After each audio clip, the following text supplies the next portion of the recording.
Hello friends, आप सब कैसे हैं। आज का हमारा क्वेश्चन रहने वाला है हेमीप्लेजिया।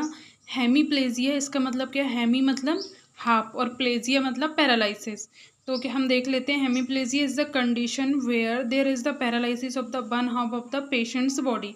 इसमें क्या होती है, जो बॉडी होती है पेशेंट्स की, उसमें वन हाफ मतलब एक साइड की बॉडी में क्या होता है, पैरालिसिस हो जाता है।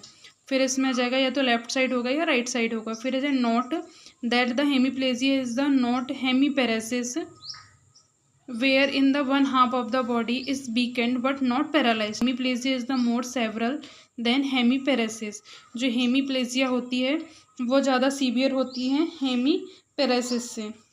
फिर आ जाएगी hemiplegia is the total paralysis of the arm, leg and trunk on the same side of the body. जो हेमीप्लेजिया होती है उसमें पैरालिसिस हो जाता है, किस साइड का होता है, वन साइड का होता है, जिसमें आर्म होता है, लेग होता है, ट्रंक होता है और same side of the body, मतलब एक ही साइड की बॉडी में पैरालाइज हो जाए, आइदर लेफ्ट आइदर राइट। फिर आ जाएगी severe and complete loss of motor function and one side of the body. इसमें क्या होता है, वन साइड की जो मोटर फंक्शन होता है बॉडी का वो यहाँ पे कंप्लीटली लॉस हो जाता है। फिर हम इसके साइन एंड सिम्टम्स देख लेते हैं। फर्स्ट आ जाएगा very tremendous from person to person. फिर जाएगा डिफ़िकल्ट विद गेट, मतलब यहाँ पे जो वॉकिंग पैटर्न है वो भी यहाँ पे चेंज हो जाएगा। फिर है difficult with balance while standing on walking. यहाँ पे बैलेंस पेशेंट नहीं बना पाएगा, स्टैंडिंग मतलब खड़े होने में और बैठने में पेशेंट अपना जो बैलेंस रहेगा वो डिफ़िकल्ट हो जाएगा उसका मेंटेन करना। फिर नेक्स्ट हमारा आ जाता है having difficulty with motor activity. वह मोटर एक्टिविटी भी वन साइड की उसकी बिल्कुल भी नहीं कर पाएगा। फिर आ जाएगा इंक्रीजिंग स्टिफनेस ऑफ मसल। फिर नेक्स्ट आ जाएगा मसल स्पाज्म हो जाएगा। फिर डिफ़िकल्टी विद स्पीच, मतलब बोलने में भी उसको डिफ़िकल्टी यहाँ पे होगी। डिफ़िकल्टी टू सोलोइंग फूड, उसको फूड को स्वेलिंग करने में, निगलने में भी यहाँ पे डिफ़िकल्टी होगी। शोल्डर पेन होगा। फिर हम इसके कॉजेज़ देख लेते हैं। कार्डियोवैस्कुलर एक्सीडेंट के कारण हो सकता है, थ्रोम्बोसिस, एम्बोलिज्म एंड हेमरेज। फिर आ जाएगा हेड ट्रॉमा के कारण हो सकता है, हेमेटोमा के कारण, डायबिटीज मेलाइटिस के कारण भी हो सकता है। फिर आ जाएगा ब्रेन ट्यूमर, इन्फेक्शन, वेस्कुलाइटिस और मेनिंजाइटिस। ये सब इसके क्या हैं, कॉजेस हैं। देख लेते हैं वेस्कुलर कॉजेस क्या होते हैं। वेस्कुलर कॉजेस में आ जाता है थ्रम्बोटिक, एम्बोटिक और हेमरेजिक। ये तीन इसके वेस्कुलर कॉजेस होते हैं जिसके कारण हेमीप्लेजिया कॉज होता है।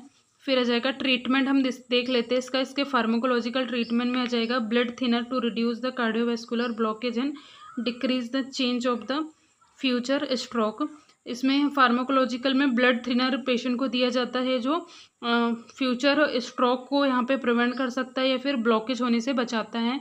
फिर सर्जरी भी होती है, रिहेबिलिटेशन यूज़ किया जाता है। फिर है स्टैंडिंग बैलेंसिंग ट्रेनिंग, पेशेंट को बैलेंसिंग की ट्रेनिंग यहाँ पे दी जाती है। गेट को प्रॉपर करने के लिए यहाँ पे ट्रेन किया जाता है पेशेंट को।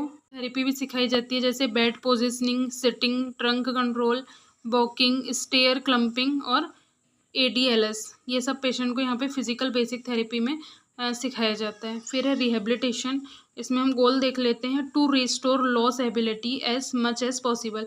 रिहेबिलिटेशन का गोल क्या होता है, जो एबिलिटी को उनने लॉस्ट किया है उसको रीस्टोर करना, जितना जल्दी हो सके उतना जल्दी। फिर जाएगा to prevent stroke related complication, जो स्ट्रोक रिलेटेड कॉम्प्लिकेशन है उसको प्रिवेंट करना।